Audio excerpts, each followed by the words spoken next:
महानर यांचं जे हे उपोषण आहे, अन्नत्याग आंदोलन आहे, ते आंदोलन त्यांच्या न्याय मागण्यासाठी आहे निश्चितच. आणि अन्यायकारक जे काही बाबी आहेत त्यांच्यावर, जे सातत्यानं वर्षानुवर्ष किंवा पारंपरिक पद्धतीनं ते व्यवसाय करतात, त्या व्यवसायाला धरूनच काही मागण्या आहेत. त्या मागण्या अतिशय रास्त आहेत. पशुसंवर्धन विभागामार्फत शेळ्या मेंढ्यांतील लसीकरण, मोफत आरोग्य तपासणी हा जर तुमचा मुद्दा सोडला तर इतर सगळे मुद्दे हे धोरणात्मक आहेत. आणि धोरणात्मक असल्यामुळे हे राज्य सरकार, राज्य शासन याच्यावर तोडगा काढू शकतो. निश्चितच आम्ही काय प्रयत्न आमच्यानं होत असतील ते या संदर्भात करू. तुमचं अन्य आंदोलन ठीक आहे, पण तुमचं तर पुढचं काय धोरण आहे?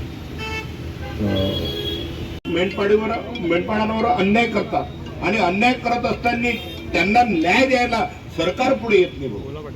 आणि ह्या धोरणात्मक निर्णय जे आहे, वन अधिकारी, वनमंत्री, प्रत्येक वनमंत्र्यांनी आश्वासन दिलेले आहे, पण वचनपूर्ती नाही दिली आजपर्यंत. आणि वचनामध्ये त्यांनी कधी हे सामील केलं नाही. आणि या वेळेस ह्या ज्या गोष्टी होत असतात, यांच्या महिलांवर बलात्कार करतात, यांना महिलांना कोंडून मारतात, त्यांचे मेंढर चोरून नेतात, अनेक प्रकारचे अन्यायांचे सहन करावं तर किती करावं, या लोकांनी काय करावं, कशासाठी करावं, यासाठी सर्व लोक आम्ही रस्त्यावर उतरू आणि रस्त्यावर उतरून आंदोलन तीव्र स्वरूपाची करण्याची तयारी आहे.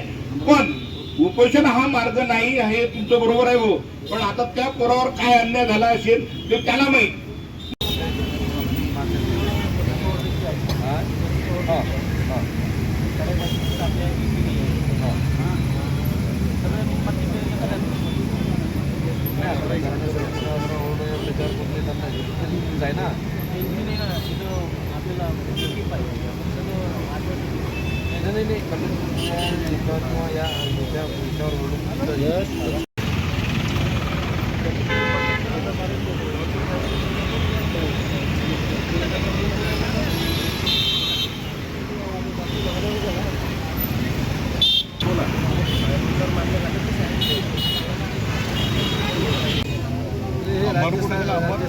आहे ना, अमर आहे ना, अमर अमर अमर आहे.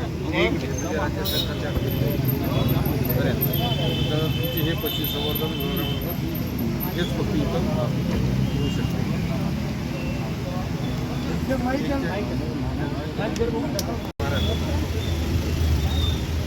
पारंपरिक पद्धतीनं आम्ही चराई करत आहोत.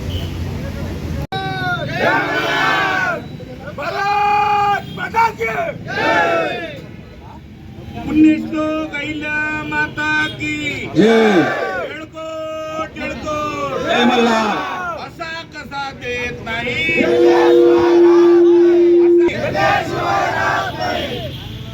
या सरकारचं करायचं काय, हळदी मुंगावरती पाय, या सरकारचं करायचं काय, हळदी मुंगावरती पाय, येळकोट येळकोट जय मल्हार. येळकोट येळकोट.